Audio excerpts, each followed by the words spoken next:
책에서 과거에는 임대소득을 좀 강화해라, 세입자 보호를 해서 상한제 같은 걸 해라. 근데 이것은 아무리 생각해봐도 될 것 같지가 않아요. 그래서 고민하다가 그럼 거꾸로 한번 생각해보자라고 생각한 게 집세지원이었습니다. 이게 또 제가 이거 집세지원이라는 제도를 왜 이렇게 늦게 생각했는지에 대해서 저도 좀 약간 답답했어요. 제가 1985년도부터 한 6년도까지 1년 약간 덜을 프랑스에서 공부를 한 적이 있습니다. 학생 신분으로 공부를 한 적이 있었는데, 그때 제가 여기 월세, 거기는 다 월세니까 월세의 한 60% 이상을 지원받았던 것 같아요. 기억은 잘 안 나는데, 월세가 뭐 한 100만 원이다, 70, 80만 원이다 그러면 한 60% 이상 되는 것 같아요. 아마 그게 기준이 이제 소득, 가족 수에 따라서 지원을 했던 것 같고, 또 거기까지 있었던 것 같아요. 기억이 지금 다시 되살려 보니까 가족이 일정한 숫자가 되면 이걸 이제 딴짓을 못하게 집도 일정한 규모가 넘어야 돼요. 가족이 4명이다. 그러면 원룸에 사는 건 안 주는 거죠. 이러면 됩니다. 그러면 이걸 돈을 주는 이유는 결국 인간이 인간답게 어느 정도 살아야 되는 거니까. 먼저 여기 프랑스니까 이제 그 정도 간 거지만, 하여튼 그랬던 기억이 지금 가만히 드러납니다. 그래서 이제 유럽 같은 데서는 가장 기본적인 사회복지제도가 애들에 대한 육아와 양육이고, 또 하나는 주거입니다. 근데 육아와 양육은 프랑스 같은 나라는 소득에 대한 제한이 없어요. 왜냐하면 애들 많이 하는 게 좋으니까. 아주 소득이 많은 사람도 주는데, 이 주거에 대해서는 철저하게 소득을 주는 것 같습니다. 그리고 뭐 유럽은 거의 다 있고요. 이제 주거 지원 제도는 정도 사람이고, 뉴질랜드 당연히 있고, 캐나다, 호주 다 있습니다. 미국은 잘 모르겠고요. 이건 선진국에서 일반화된 제도입니다. 그럴 수밖에 없는 게, 이게 사람이 산다는 거 우리가 얘기한 의식주 아닙니까? 의식주인데, 의식주를 결국은 이것은 어떻게든지 해결해 줘야 되는 게 국가의 의무입니다. 근데 우리나라 같은 경우 보면은 옷 벗고 다니는 사람은 없는 것 같고, 밥 먹는 것도 아주 특별한 경우 외에는 없는 것 같아요. 여기에 비해서 주거는 너무 상황이 나쁩니다. 의와 시기 해결된 정도를 비교한다면, 그게 이제 우리나라가 과거의 주택정책이나 부동산 정책이 참으로 잘못됐었다라는 것을 느끼죠. 그리고 아까 조금 전에 이 칼럼에서 봤다시피 한 184만 세대, 이게 지금 이렇게 이제 지하, 반지하, 그리고 화장실 같은 게 제대로 없는지, 이런 우리 최고 주거 기준이 있답니다. 정부가 요건 살아야 된다. 이게 184만 세대면 이게 어마어마합니다. 그죠? 이걸 가구로 수치면 500만 된다고도 하는데, 이거 잘 모르겠고, 하여튼 이 정도 되는 거고, 또 하나는 여기 제 칼럼에 썼지만 진짜 어떻게 우연히 그때 맞춰서 나왔던 것 같은데, 실제 인천에서 집세를 일단 6개월 정도 밀렸는데, 70대 할머니가 계속 독촉을 하니까 돈이 없는 사람이 죽인 거예요. 죽이고 시체 유기하고 자기는 목매서 죽었습니다.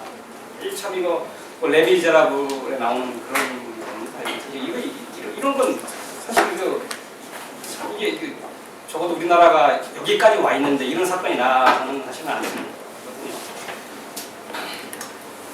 그래서 결국 이 집세에 대한 지원은 결국 인간이 살아갈 수 있는 기본권을 지키는 거거든요. 이 바깥에 추운데 나가서 살 수는 없는 거 아닙니까? 이것은 꼭 필요하다. 이 두 번째, 이렇게, 이건 인간이라니까 가장, 대학 가는 것보다 중요한 게 집이죠. 안 그렇겠습니까? 그죠? 그리고 이 노인도, 노령연금도 집세 하고 대체됩니다. 왜냐하면 노인들 중에서도 진짜 어려운 사람은 집이 없을 테니까. 집세를 내야 될 테니까. 자기 집 있는 노인들은 어떻게 보면 2차적인 지원 대상입니다. 그렇게 생각한다면 노인들도 이게 노인들도 굉장히 어려워. 집세에 고통을 받는 노인이 굉장히 많습니다. 그러니까 노인들만, 젊은 사람만 위한 제도는 절대 아니다. 세대를 뛰어넘는 제도다. 그렇게 생각을 하시면 될 것 같고, 이 두 번째는 이제 이게 우리나라 경제에 굉장히 도움이 된다. 근데 뭐 일본은 이제 박근혜 정부를 내세워 썼지만 우리나라 지하 경제가 굉장히 심합니다. 근데 지하 경제가 뭐가 최고 큰지 잘 몰라요. 진짜 아까 저기 근데 제가 볼 때는 이 주택 임대 소득이 가장 큰 것 같습니다. 이거 통계를 잡을 수 없는데 여러 번 추정을 해봤는데 한 50조도 넘을지도 몰라요. 100조가 될지도 모르고. 근데 주택 임대 소득은 거의 세금을 안 내요. 우리가 법적으로는 잠깐 얘기해드리면 뭐 공시지가 9억 원 이하의 월세는 여기 이상의 월세는 그가 공시지가 9억 원 이하의 월세 1가구 1주택의 월세만은 그 세금이 면세고 세금을 내게 돼 있는 게 많은데 실제 거의 안 내게 돼 있어요. 일단은 이 전세는 실질적으로 안 내게 돼 있어요. 전세는 이 가구도 안 내는데 전세를 하고서 그 전세금을 은행에다 예금해 놓으면 세금을 안 내게 돼 있어요. 그러니까 전세를 준 사람이 은행 예금이 있으면 이제 은행에서 예금이 이자 소득을 낸다고 보고 세금을 안 내게 돼 있고, 그러니까 월세는 1가구 1주택은 안 내요. 그러니까 집이 한 채 있는 사람은 법적으로 완전히 비과세입니다. 그러니까 아까 내가 원룸을 갖고 있다, 다가구 주택 갖고 있다 그러면 그것은 다 1주택으로 봅니다. 원룸이나 다가구. 원룸을 내가 10개 있다. 그래도 그게 건물 하나가 있으면 그 건물 하나가 한 집에 하나예요. 다가구도 마찬가지입니다. 뭐 이렇게 방 2개짜리, 3개짜리 다가구로 된 것은 집이야. 근데 그 대신 조건이 이제 공시지가 9억 원입니다. 그런데 대학촌에 있는 강남에 있는 것들 빼고 나서는 대학촌에 있는 것들은 9억 원 넘기 쉽지 않아요. 9억 원이라면 강남이 한 48평 정도 되는 아파트가 9억 원 넘습니다. 공시지가가. 그러니까 굉장히 비싼 집이에요. 그러니까 9억 원이면. 그러니까 9억 원이면 합법적으로 세금을 안 내게 돼 있고요. 또 뭐 이거 피해가는 법은 굉장히 많아요. 아까 전세는 기본적으로 여기 과세를 안 하기 때문에 그저 이렇게 세입자한테 전세로 이렇게 월세를 놓고서 전세 월세로 계약을 하나 더 만들어 놓는 방법. 그다음에 돈 있는 사람들이 이제 세대 분가함을 하면 돼요. 자식이 조금 커지면 한 30살쯤 되면 자식 이름으로 집 사주고 거기다 그건 뭐 월세 받는 건 아무 문제 없고 자식도 일가구니까 뭐 그런 거. 그 다음에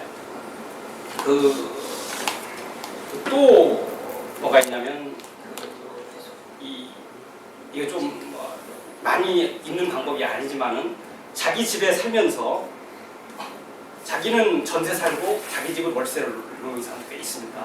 돈 있는 사람들은. 그럼 그것도 일가구 일 테니까 세금을 안 내죠.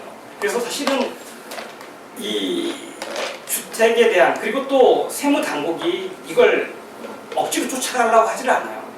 왜냐하면 집이라는 것 때문에 잘못하면 뒤에 설명이 되겠지만은 뭐 이게 세입자한테 전가될 수도 있다 이런 문제 때문에. 그래서 통계는 없지만 제가 볼 때는 임대소득자로 등록한 아주 소수를 제외하고, 임대소득자로 등록하는 이유는 나중에 양도소득세나 취득세 이런 거 혜택을 받으려고 등록을 하는 경우가 있거든요. 그런 사람을 제외하고는 거의 세금을 안 낸다. 뭐 한 내는 게 알 수 없지만 5%도 안 될 것 같아요. 우리나라의 이 주거 규모를 생각할 때 이게 제가 볼 때는 거의 가장 큰 지하 경제일 겁니다. 다른 것은 참 어떻게 보면 생활에 필 수도 있어요. 이거 양성화 하려고 해야 된다. 꼭 해야 된다. 이런 거고. 그리고 이 임대소득세가 가장 큰 불로소득입니다. 이렇게 지하 경제 중에서도 가장 큰 불로소득이다 생각을 하면 되니까 꼭 내야 된다. 그리고 두 번째는 이제 또 하나가 이 부동산 시장 정상화입니다. 우리가 이제 이게 좀 생각을 저도 잘 그렇게 그걸 이번 2008년 위기가 나면서 하는 거예요. 일가구 1주택은 그냥 의미가 있는 거 아니냐라고 했는데 과거에 대부분 나라가 이제 일가구 1주택 적어도 한 집 정도는 갖는 걸로 이렇게 추진을 했었는데 2008년 세계위기가 그게 아니다라는 걸 보여준 대표적인 사건입니다. 그래서 이건 국제적으로 이미 일가구 1주택 정책은 바람직한 게 아니다. 가능한 경제력이 떨어지는 사람, 그리고 젊은 사람으로서 이렇게 내가 한 군데서 10년, 20년, 30년 이렇게 살 일이 정해지지 않으면 새를 살도록 해서, 왜냐면 한 3년, 4년, 5년 사는데 그 집 사면 이 저기 뭐 취득세, 등록세 이런 비용, 그다음 집값이 3년에 올라간다는 보장이 없었거든요. 이런 것들 때문에 그 임대 제도를 끌고 가야 되는 게 좋다라는 게 이제 세계 어떤 금융이나 부동산 정책이 또 바뀌고 있는 그 추세입니다. 또 그게 2008년 위기 때 이제 아주 극명하게 나타났어요. 그때 고통을 겪은 나라들이 다 자가 보유율이 높아요. 여기 이제 요새 우리나라에서 단골로 들어간 스페인 많이 났죠. 자가 보유율이 한 80%, 자가 보유율이라는 게 그러니까 내 집을 갖고 있는 비율입니다. 별거 아니에요. 근데 우리나라 한 1%예요. 근데 이제 스페인 같은 80% 정도, 아일랜드는 75% 될 겁니다. 그다음 영국도 한 67% 되고 미국도 한 65% 정도 될 겁니다. 숫자가 좀 왔다 갔다 하는데 딱 극명하게 반대에 있는 독일이에요. 독일도 주택보급률은 한 120% 됩니다. 그러니까 세대수 대비 집수는 많은데 자가 보유율은 43%예요. 반이 안 되는 거죠. 여기는 이 사람들은 그냥 편하게 그냥 내가 세를 사는 겁니다. 그러고 나서 보니까 야, 독일은 세계 금융위기 때 가장 적게 고통을 받고 넘어갔거든요. 그러면서 부동산 거품도 없었고, 왜냐하면 대부분 국민들이 자기 집이 없으니까 아까 말씀드린 대로 정치인도 집값 올리겠다고 해야 표가 안 나와요. 아주 이건 뭐 우리끼리 얘기지만 요번에 대통령 선거 직전에 김문수 도지사가 경기도 이겨공에는 집 가진 사람이 65% 정도 된다. 하여튼 부동산의 그 문제를 해결해 줘야만 집값 그만 해결한다는 집값 올려야 되는 거죠. 올리는 정책을 펴야만 이긴다. 그래서 아마 제가 뭐 제 여러 가지 이번 대선 평가가 있겠지만은 그 박근혜 대통령이 당선된 요인도 이 부분입니다. 이 하우스포나 가계부채, 이 문제, 집값 이런 거 연결이 있죠. 이명박 정부도 마찬가지고. 이게 부동산 문제가 잘못되면 이 경제도 나빠지지만 정치도 이상하게 갈 수도 있다 이런 생각이 드는 거죠. 그래서 이제 이 문제는 이게 좀 굉장히 중요한 제도인데 이게 이제 뭐 실제 시행을 하는 과정에서는 만만치가 않을 겁니다. 만만치가 않을 건데 일단 가장 큰 건 재원 문제죠, 그죠? 모든 복지는 재원이니까 재원이 문제가 있는데 이것은 첫째는 우선순위입니다. 결국은 어떤 복지가 중요하냐 우선순위를 갖는 문제인데 지금 설명드렸다시피 이것은 인간의 기본권, 생존권에 관련되는 거고 또 국민경제에 굉장히 도움이 되는 정책이기 때문에 제가 볼 때 최우선적으로 해야 된다. 그렇다면 뭐 대학 등록금이나 기초노령금보다 앞서야 되는 정책이니까 우선을 해야 되고 두 번째는 이게 대학 등록금보다는 돈이 많이 들어갈 것 같지 않은데 많이 들어갈 것 같은데 기초노령연금보다는 훨씬 적을 겁니다. 기초노령연금 앞으로 이게 뭐 어마어마하게 늘어날 거거든요. 노령화가 되면서 이것은 제대로 어떻게 이제 설계하느냐에 따라 틀리겠지만 초반에는 좀 이렇게 더 절박한 사람부터 시작한다면 그렇게 부담이 되지 않을 수 있다.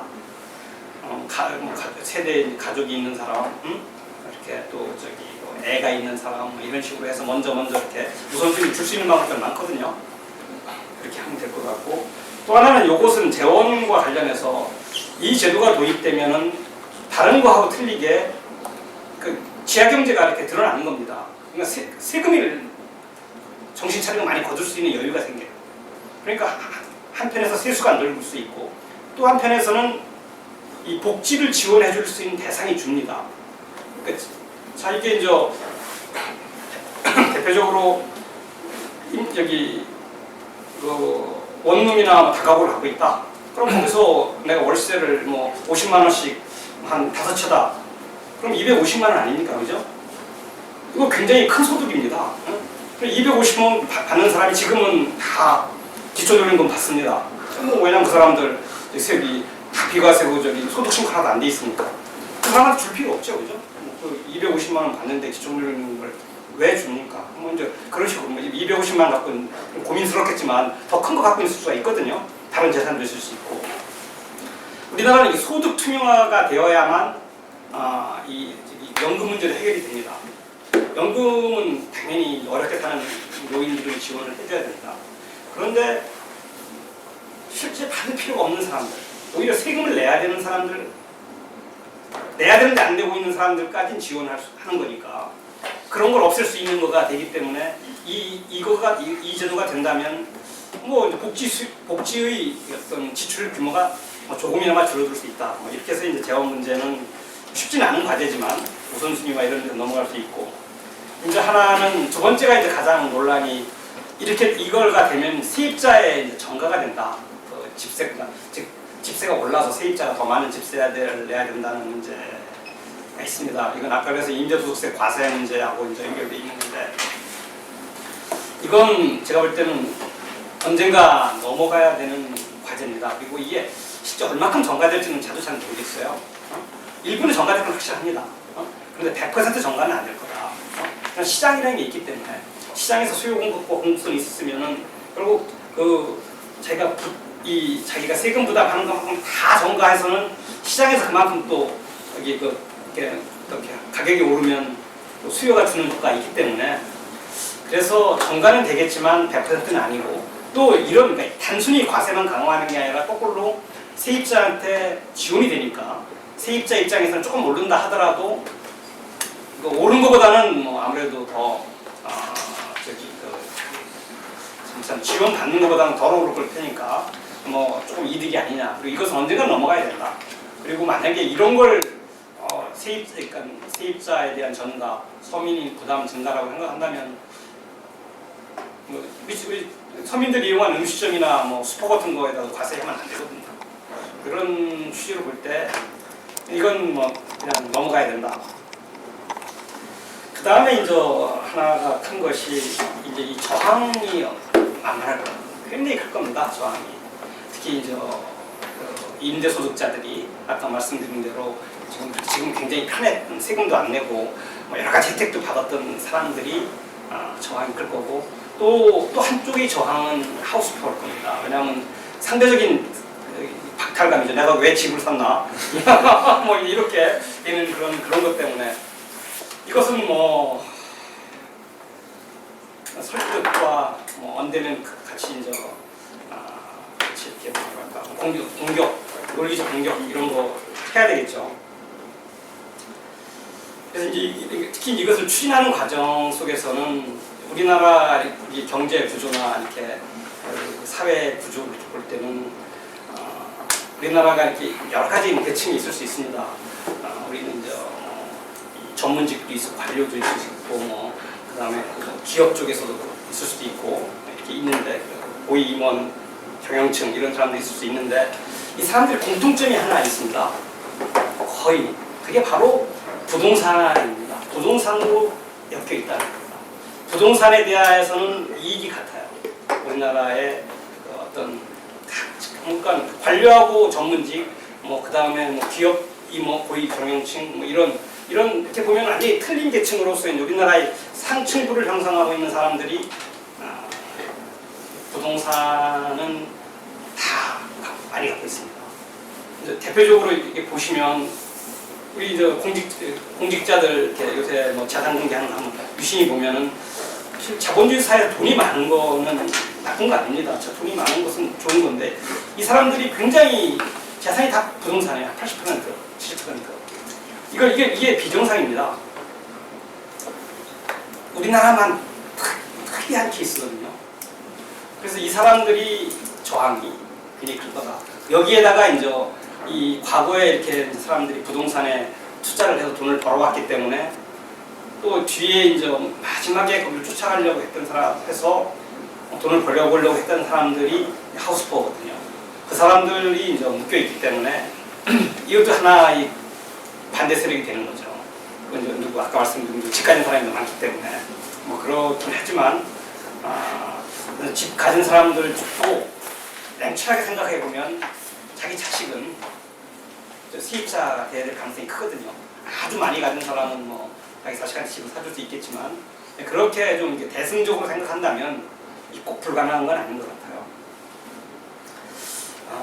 그래서 이걸 구체적으로 이제 어떤 운동으로 해야 되는데 하려면 일단은 이 모르겠어요. 제목도 이게 반값 집세 운동이 이게 좀 호소력이 있는 제목인지도 잘 제가 이제 그런 데 좀 둔하니까 제목도 좀 바꿔야 될 것 같고 그리고 아까 그 민달팽이 유니언처럼 이 세입자 조직도 좀 만들어야 될 것 같습니다.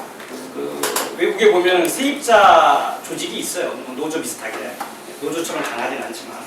그래서 세입자도 어떤 권리 주장을 해야 됩니다. 그리고 운동도 해야 되고, 그리고 정보도 공유해야 되고요. 지금 일방적으로 지금 우리의 정보는, 집에 대한 정보는 전부 부동산을 통해서 나오거든요. 부동산은 이 집주인 편입니다. 기본적으로. 왜냐하면 세입자는 왔다 갔다 하는 쓰레기고 집주인은 이렇게 계속되는 관계를 계속되는 관계이기 때문에 단골이고요. 쉽게 말하면. 그래서 기본적으로 그 부동산에서 얻는 정보는 바이어스 될 수밖에 없어요. 그래서 세입자들도 이제 조직과 그런 정보 이런 것을 가져야 됩니다. 그리고 이제 저는 이제 집이 있고 아까 설명드렸는데 집이 있고 그렇습니다. 그렇기 때문에 저도 이제 세입자로서 시작을 해야 되는 거고. 근데 그래서 이것이 아마 이제 논리는 단순하니까 그리고 또 제도는 여러 가지 방식으로 디자인할 수 있습니다. 가족수, 임대주택을 어떻게 할 거나 등등 할 수 있기 때문에 실제 이제 여러분들 중에서 이런 데 관심이 있으신 분들이 좀 운동으로 구체적인 운동을 한다면 아마 다음번 총선이나 대선 때는 가 있지 않을까. 얼마 전에 이 칼럼을 이 조국 교수가 페이스북에 올렸답니다. 올려갖고 그 표현대로 한다면 굉장히 억수로 좋은 제안이다. 그래서 이걸 2016년 총선 때 이걸 좀 이슈화해야 되겠다 이런 제안을 했기 때문에 실제 그런 정치권이 이슈화보다는 실제 가장 다급한 사람들이 운동하는 것이 가장 효과가 크다고 생각합니다. 이 정도 말씀드리고 한번 토론, 질문 이런 거